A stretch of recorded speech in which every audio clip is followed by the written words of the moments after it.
नमस्कार। धार्मिक रतन चैनल में आपका स्वागत है। जैसा कि आप जानते हैं, आजकल हम इस चैनल के माध्यम द्वारा राम कथा प्रस्तुत कर रहे हैं। अभी तक 2 प्रकरण हो चुके हैं और आज तीसरा प्रकरण है। पिछले प्रकरण में आपने जाना था कि तुलसी जी ने राम नाम की महिमा, राम कथा का इतिहास और उसका महत्व बताया था। अब तुलसी जी राम कथा प्रारंभ करते हुए कहते हैं कि मैं सबसे पहले याज्ञवल्क्य मुनि और भारद्वाज मुनि दोनों के मिलन की कथा बताता हूँ। भारद्वाज मुनि बसहि प्रयागा, भारद्वाज मुनि बसहि प्रयागा, तिन्हि राम पद अति अनुरागा। राम सिया राम जय जय राम। भारद्वाज मुनि प्रयागराज में रहते थे। माघ मास में जब सूर्य मकर राशि पर आते हैं, उस समय सभी ऋषि मुनि प्रयाग में त्रिवेणी संगम में स्नान करने के लिए इकट्ठा होते थे। पूरा महीना संत समागम चलता था।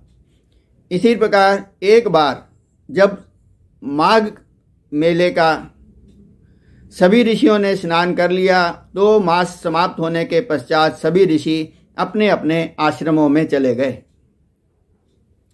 उस समय भारद्वाज जी ने अपने गुरु याज्ञवल्क्य मुनि को चरण वंदना करके वहीं रोक लिया और उनसे प्रार्थना की कि वे श्री राम की कथा सुनाएं। और उन्होंने यह भी पूछा कि श्री राम कौन है। यह सुनकर याज्ञवल्क्य जी मुस्कुराने लगे और उन्होंने कहा कि हे भारद्वाज जी, आप राम जी के सभी गुणों से भली भांति परिचित हैं, और फिर भी आपने ऐसा प्रश्न किया है। वास्तव में आप बहुत चतुर हैं और आप मुझसे राम कथा सुनना चाहते हैं। अतः मैं आपसे राम कथा अवश्य कहूँगा।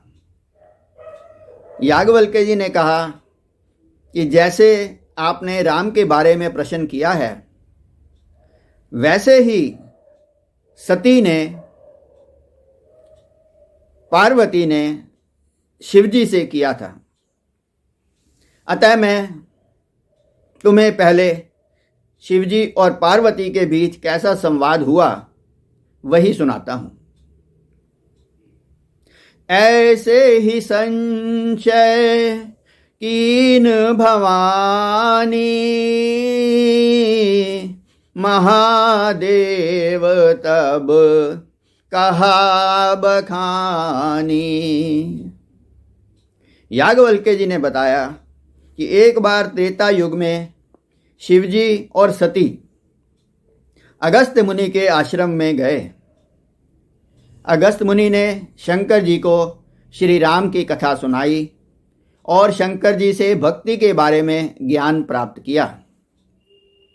इस प्रकार ज्ञान चर्चा के बाद शिवजी और सती आकाश मार्ग से कैलाश की ओर वापस जा रहे थे। उसी समय धरती पर भगवान नारायण ने भगवान श्री राम के रूप में सूर्य वंश में दशरथ जी के घर अवतार लिया था और पिता के वचनों का पालन करते हुए भगवान राम 14 वर्षों का वनवास लेकर जंगलों में भटक रहे थे। उसी समय रावण सीता का हरण करके ले गया था। श्री राम जी लक्ष्मण सहित विलाप करते हुए पेड़ और पत्तों से भी जानकी के बारे में पूछ रहे थे। यह दृश्य देखकर शंकर जी ने सोचा कि जो परम ब्रह्म दुख और सुख से रहित है, वही नर शरीर धारण करके कैसी लीला कर रहे हैं। शंकर जी ने अपने आराध्य को लीला करते हुए उनके लीला में कोई व्यवधान उत्पन्न ना हो, इसलिए वहीं खड़े हो करके दूर से ही प्रणाम किया और आगे को चल पड़े। शिवजी राम जी के दर्शन होने से बहुत ही प्रसन्न हो गए थे, अतः उनके रोम रोम से खुशी झलक रही थी। सती सो दशा शंभु की देखी, उर उपजा संदेह विशेषी। सती ने शंकर जी को अति प्रसन्न देखकर पूछा कि क्या हुआ है भगवान? आपने एक राजकुमार को प्रणाम किया और अभी भी आपका रोम रोम प्रसन्नता से फूला हुआ है। आप तो स्वयं ईश्वर हैं, फिर राजकुमार से इतने प्रभावित क्यों हैं? यह राजकुमार कौन है? शंकर जी ने कहा कि हे सती, ये वही परम ब्रह्म हैं जिनकी कथा अगस्त्य मुनि ने हमें सुनाई थी और जिनकी भक्ति के बारे में मैंने मुनि को बताया था। सती ने कहा, मैं तो नहीं मान सकती, क्योंकि अगर वे परम ब्रह्म हैं तो नारी के वियोग में इस प्रकार क्यों विलाप कर रहे हैं? शिवजी ने सती को समझाने का बहुत ही प्रयत्न किया, पर वह नहीं मानी। शंकर जी ने कहा कि अगर आप मेरे कहने से नहीं मानती हैं तो आप उनकी परीक्षा ले सकती हो। मैं इसी स्थान पर आपका इंतज़ार करूंगा। और शंकर जी वहीं आसन लगा करके बैठ गए और सती वहाँ से भगवान राम की परीक्षा लेने के लिए चल पड़ी। शंकर जी ने सोचा कि मेरे कहने से सती मान नहीं रही है, इसका यही अर्थ निकलता है कि भगवान राम कुछ लीला करना चाहते हैं। होई सोई जो राम रचि राखा, को करि तरक बड़ा वही शाखा। राम सिया राम सिया राम जय जय राम। राम सिया राम जय जय राम। इधर सती भगवान राम की परीक्षा लेने जा रही है। वो सोचती हैं कि मैं किस प्रकार से परीक्षा लूं।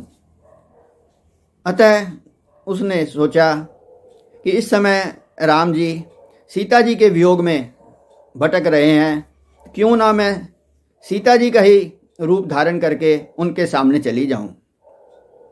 ऐसा विचार आते ही सती ने उसी समय सीता का रूप धारण किया और जहां राम और लक्ष्मण जा रहे थे उनके आगे आगे जाके चलने लगी। सती को इस रूप में देख करके लक्ष्मण जी एकदम भ्रमित हो गए, पर वे कुछ बोले नहीं। पर भगवान राम ने सती के इस कपट को पहचान लिया और उन्होंने आगे जा कर के उनको प्रणाम किया कि मैं दशरथ पुत्र राम आपको प्रणाम करता हूँ। और यह भी कहा कि वो हमारे भोले बाबा कहाँ पर हैं, आप क्यों इन जंगलों में अकेली भटक रही हो। यह सब सुन करके सती बहुत ही पश्चाताप करने लगी और वहाँ से बिना कुछ उत्तर दिए आगे को वापस चल पड़ी। भगवान राम ने अपनी थोड़ी महिमा दिखाते हुए सती को दिखाया कि सती जहाँ जा रही थी उसके आगे राम, सीता और लक्ष्मण तीनों दिखाई दिए। तब उन्होंने अपने दाएं देखा, वहाँ भी राम, सीता और लक्ष्मण दिखाई दिए। पीछे मुड़ करके देखा, वहाँ भी राम, सीता और लक्ष्मण दिखाई दिए। यह देख करके सती घबरा गई और आंख बंद करके वहीं बैठ गई। कुछ समय पश्चात जब सती ने आंखें खोली तो वहाँ कोई भी नहीं था। तब सती वापस भगवान शंकर के पास पहुँची। शंकर जी ने आते ही हंस के ही पूछा कि किस प्रकार से तुमने परीक्षा ली, मुझे सब बताओ। पर सती ने वहाँ कहा कि नहीं भगवान, मैंने तो आपके वचनों पर मुझे विश्वास है, मैंने कोई परीक्षा नहीं ली।